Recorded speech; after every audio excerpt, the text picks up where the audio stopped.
Урматтуу Ашырбек Мойдонович, эми көчмөндөр жөнүндө көп сөз болду. Мен көпкөндөр жөнүндө сөз кылайынчы. Алматы шаарында 6 сентябрда конгресс болду. Ошол жерден Андрей Беленинов деген атактуу Орусиянын ишмери кыргыз өкмөтүнө сындады. Сындады десе бирок сырык болуп калат экен, шылдыңдады. Башкача айтканда басынтып, башынан ылдый жугунду куйду. Бирок өкмөттөн ага жооп болгон жок. Беленинов эмне деп айтты? Кыргызстандын өкмөттөрү алмаша өрүп, биз адаша өрүп, окутуп өрүп тажадык деди. Акча берейин десең долбоору жок деди. Түшүндүрөйүн десең түшүнүгү жок түркөйлөр иштеп атат деди.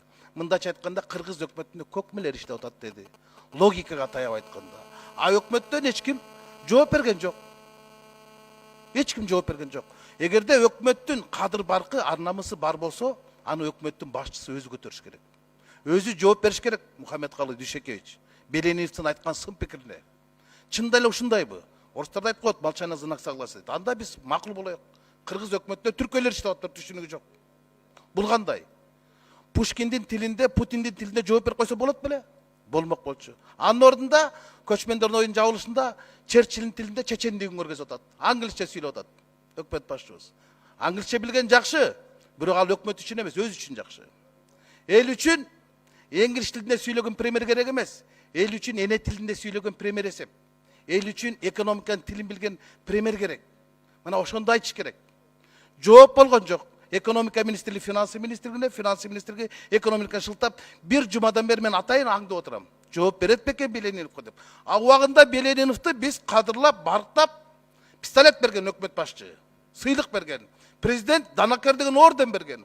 Ал арчадан түшпөйт келген сайын. Орус-кыргыз комиссиясын жетектеген арчадан түшчү эмес, жатчы ошол жерде. Өкмөттүн бар жакта жүрчүңөр.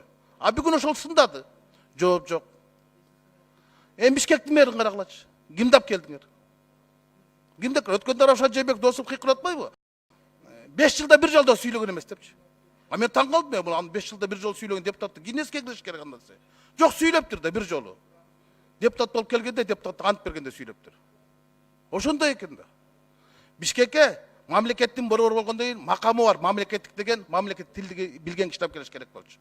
Чала тилди билген эмес, чарба тилди билген кишини алып келиш керек болчу. А биз эмне кылдык? Силерде эмне кеп мен билбейм өкмөттө. А бирок элде ушундай кеп болуп атат. Кандай өкмөт иштеп атат? Кандай мэр иштеп атат?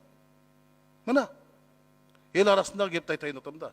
А булар болсо туруп алып туруп жеткирип барыңыз жетекчиңизге. Ушинтип Р.Момбеков жемеледи деп, келечеледи деп келтире айтыңыз. Түшүндүңүз да? Thank you very much. Курбан разы болсун.